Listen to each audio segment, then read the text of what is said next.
India is on the moon. जिस चीज की कोशिश इंडिया पिछले चंद सालों से कर रहा था वो अब सक्सेसफुल हो चुकी है। जी हाँ, चंद्रयान 3 ने सक्सेसफुली चांद पे लैंड किया है। चंद्रयान 3 के इस मिशन से इंडिया को बहुत ज्यादा फायदे होंगे।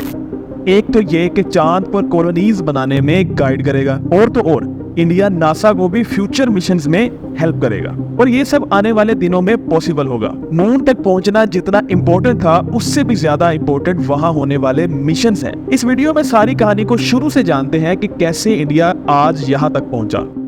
22 अक्टूबर 2008 इंडिया की तरफ से चंद्रयान 1 मिशन लॉन्च किया जाता है। चांद पर पहुंचकर ये स्पेसक्राफ्ट कुछ ऐसी चीज की तलाश करता है जिसको लेकर दुनिया भर में हेडलाइंस छप जाती हैं। Water on the moon. Chandrayaan पहली बार दुनिया के सामने इस बात का सबूत लेकर आता है कि चांद पर पानी मौजूद है। स्पेसिफिकली कहा जाए तो चांद के साउथ पोल पे। इस न्यूज को देखकर दुनिया भर के कंट्रीज को चांद को एक्सप्लोर करने का जोश फिर से जाग उठता है। अमेरिका और चाइना की तरफ से रेगुलरली मून पर मिशंस भेजे जाने लगते हैं। चंद्रयान 1 इंडिया का एक इम्पैक्ट लैंडिंग मिशन था, जिसमें लैंडर की स्पीड को पैराशूट की मदद से कम या कंट्रोल किया जाता है, लेकिन फिर भी ये लूनर सरफेस पर जोर से आकर गिरता है, जिससे इसके सेंसिटिव पार्ट्स को बहुत नुकसान पहुंचता है। ये तरीका ISRO ने चंद्रयान 1 के टाइम यूज किया था। ये थी तो बहुत हार्ड लैंडिंग लेकिन कंट्रोल्ड थी। इसी मिशन से दुनिया को ये पता चला कि चांद पे पानी मौजूद है। इसी वजह से चंद्रयान 1 एक सक्सेसफुल मिशन था। इस मिशन को टोटल 2 सालों के लिए प्लान किया गया था, लेकिन शायद हार्ड लैंडिंग की वजह से इसके इंस्ट्रूमेंट्स को नुकसान हुआ, और 312 दिन के बाद ही चंद्रयान 1 का ISRO से कॉन्टैक्ट टूट गया। फिर उसके बाद इंडिया ने 22 जुलाई 2019 को दोबारा एक मिशन चांद पर भेजा, जिसको चंद्रयान 2 का नाम दिया गया, लेकिन ये मिशन फेल हो गया। ये चंद्रयान 2 चंद्रयान 1 से डिफरेंट मिशन था, क्योंकि इसको चांद पे सॉफ्ट लैंडिंग करनी थी। इसमें लैंडर चांद के सरफेस के करीब पहुंचकर अपने थ्रस्टर्स को ऑन कर देता है। ये थ्रस्टर्स लैंडर की सिर्फ स्पीड को कम नहीं करते, बल्कि ये अपनी डायरेक्शन को चेंज करके लैंडर को लैंडिंग साइट पर भी लेकर जाते हैं। और लैंडिंग के बाद फिर एक रोवर को चांद की सरफेस पर भेजना था, जिसने चांद को एनालाइज करके रिपोर्ट वापस ISRO को भेजनी थी। लेकिन 6 सितंबर 2019 को चंद्रयान 2 का विक्रम लैंडर चांद के साउथ पोल पे लैंड करने के लिए ऑर्बिटर से अलग होता है। इसमें लगाए थ्रस्टर्स का काम लैंडर की स्पीड को कम करना था। सब कुछ प्लान के हिसाब से चल रहा था, लेकिन चांद की सरफेस से 2100 मीटर की डिस्टेंस पर विक्रम लैंडर का अर्थ पे मौजूद ISRO की टीम से राब्ता टूट जाता है। वो अचानक से जाकर क्रैश लैंड कर जाता है। 2019 में एक कमेटी की एक रिपोर्ट के मुताबिक ये एक्सीडेंट एक सॉफ्टवेयर ग्लिच की वजह से हुआ था। विक्रम लैंडर अपने पास से भटक गया था और मून पर गिर के क्रैश हो गया था, लेकिन अभी तक इसका क्रैश क्या कोई एविडेंस नहीं मिला।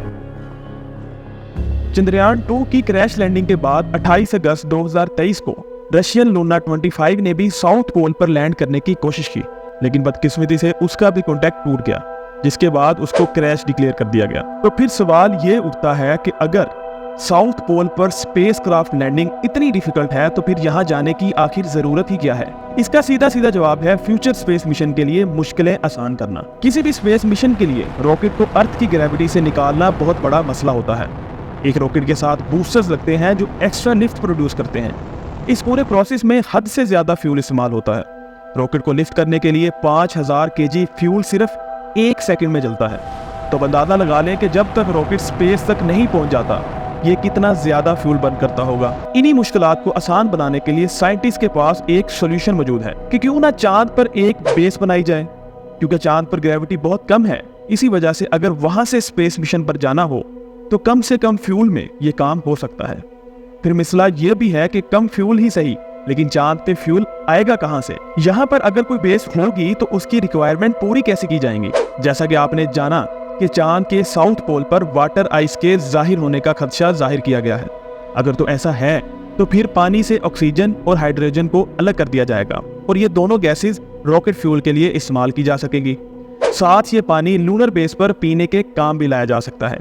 इसके अलावा लूनर साउथ पोल के बारे में ये भी ख्याल किया जाता है कि यहाँ पर हीलियम 3 भी मौजूद हो सकता है। ये आइसोटोप न्यूक्लियर रिएक्टर के लिए बहुत ज्यादा जरूरी होता है। अगर तो यहाँ हीलियम 3 के रिसोर्सेज मिल गए तो ये चांद पर न्यूक्लियर रिएक्टर के जरिए एनर्जी बनाने में भी इस्तेमाल हो सकता है। अगर इसकी क्वांटिटी ज्यादा हुई तो इसको वापस अर्थ पर भी लाया जा सकता है। क्योंकि अर्थ पर हीलियम 3 बहुत रेयर है। इन्हीं सब साइंटिफिक रिसर्च के लिए तमाम पावरफुल कंट्रीज चांद पर जाना चाहती हैं, लेकिन आज पूरी दुनिया की नजर इंडिया के चंद्रयान 3 पर लगी हुई है। चंद्रयान 3 को 14 जुलाई 2023 वाले दिन सतीश धवन स्पेस सेंटर से लॉन्च किया गया था। चंद्रयान 3 में वो सारी प्रॉब्लम्स को हल किया गया है जो चंद्रयान 2 की लैंडिंग के वक्त मसला कर रही थी। सबसे बड़ी चेंज ये थी कि इसमें वेरिएबल थ्रस्ट इंजन लगाए गए थे जो लैंडिंग के वक्त अपनी हॉरिजॉन्टल पोजीशन को कंट्रोल कर सकते हैं। इसके अलावा चंद्रयान 3 लैंडर में लेजर डॉपलर वेलोसिमीटर LDV भी लगाया गया है। चंद्रयान 3 के डिजाइन की बात की जाए तो ये 3 कंपोनेंट्स में डिवाइडेड है। पहला है प्रोपल्शन मॉड्यूल जो लैंडर और रोवर दोनों को चांद की ऑर्बिट तक लेकर गया है। इसके बाद विक्रम लैंडर है जिसको इंडियन स्पेस प्रोग्राम के फादर डॉक्टर विक्रम साराभाई के अयाज में नाम दिया गया है। चांद की ऑर्बिट से विक्रम लैंडर को प्रोपल्शन मॉड्यूल से अलग कर दिया गया। इसकी 4 टांगे हैं और इसमें 4 लैंडिंग थ्रस्टर लगाए हुए हैं। इस दफा ISRO ने विक्रम लैंडर को और भी ज्यादा मजबूत बनाया है ताकि लैंडिंग के वक्त कोई क्रैश होता भी है तो इसको कम से कम नुकसान पहुंचाए। इसको खास चांद पर शो ऑफ लैंडिंग के लिए डिजाइन किया गया है। लैंडर के अंदर डिफरेंट साइंटिफिक इंस्ट्रूमेंट तो हैं ही, लेकिन साथ एक रोबोटिक रोवर भी मौजूद है।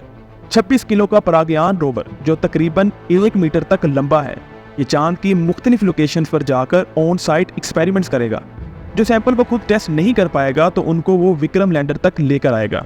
अगर ये तमाम रिसर्च बिल्कुल ठीक अंदाज में हो गई तो इंडिया साउथ पोल में लैंड करने वाला और उसके साथ साथ रिसर्च करने वाला पहला कंट्री बन जाएगा। इस चंद्रयान 3 में काफ़ी सारी न्यू मॉडिफिकेशंस की गई हैं। इसके सॉफ्टवेयर को अपडेट किया गया है। इसी वजह से चंद्रयान 3 का विक्रम लैंडर सक्सेसफुली मून पर लैंड कर चुका है। आज से पहले कोई कंट्री चांद के साउथ पोल पे सॉफ्ट लैंडिंग नहीं कर पाया। साउथ पोल यानी चांद का निचला हिस्सा बेशुमार क्रेटर्स, बड़े बड़े पत्थरों और खतरनाक खाइयों से भरा हुआ है। क्योंकि यहाँ सूरज ज्यादातर सेट नहीं होता, इसी वजह से ये खाइयां और बड़े बड़े क्रेटर्स परमानेंट शैडो बना देते हैं जहाँ बिल्कुल अंधेरा होता है। तो जाहिर सी बात है जब लाइट ही नहीं होगी तो लैंडिंग कितनी मुश्किल हो पाएगी। इसके अलावा चांद का टेम्परेचर अर्थ की तरह थिक नहीं है। इसका मतलब है जिन एरियाज पर सनलाइट पड़ती है वहाँ का टेम्परेचर 120 डिग्री सेल्सियस तक चला जाता है और जहाँ लाइट नहीं पड़ती वहाँ का टेम्परेचर -250 डिग्री सेल्सियस तक पहुँच जाता है। लैंड होने के बाद 14 दिन के लिए या फिर एक लूनर डे के लिए चंद्रयान 3 का ये मिशन चलेगा, लेकिन 14 दिन बाद लूनर डे खत्म हो जाएगा तो फिर लूनर नाइट शुरू होगी। तो फिर चांद का टेम्परेचर अचानक से -130 डिग्री सेल्सियस तक पहुंच जाएगा। सोलर पावर ना होने की वजह से चंद्रयान 3 के विक्रम लैंडर का राब्ता ISRO से खत्म हो जाएगा। इसी वजह से ये अगले 14 दिन काफी इंपॉर्टेंट है। इन 14 दिनों में चंद्रयान 3 मून पर डिफरेंट साइंटिफिक एक्सपेरिमेंट करेगा और रिजल्ट्स वापस ISRO को भेजेगा। चंद्रयान 3 मिशन में ये भी तलाश किया जाएगा कि कहां कहां पानी मौजूद है।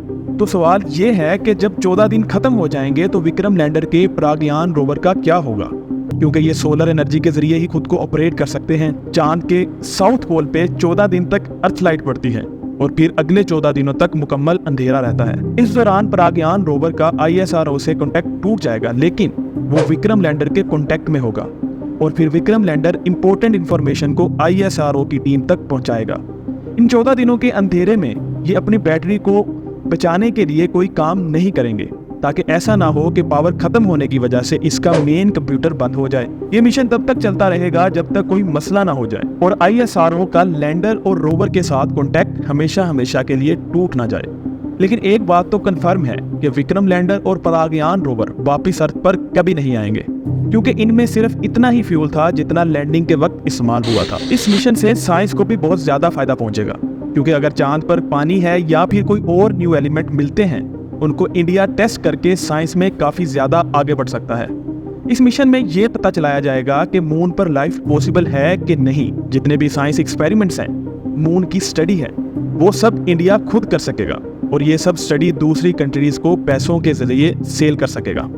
और अगर किसी दूसरे कंट्री को अपनी सैटेलाइट स्पेस में भेजनी हुई तो वो भी इंडिया से पार्टनरशिप करेगा। हैरत की बात तो ये है कि सिर्फ 3 दिन पहले रशियन लूना 25 ने लूनर साउथ पोल पर क्रैश किया है, जिस पर $200 मिलियन यानी 1640 करोड़ रुपए की लागत आई थी।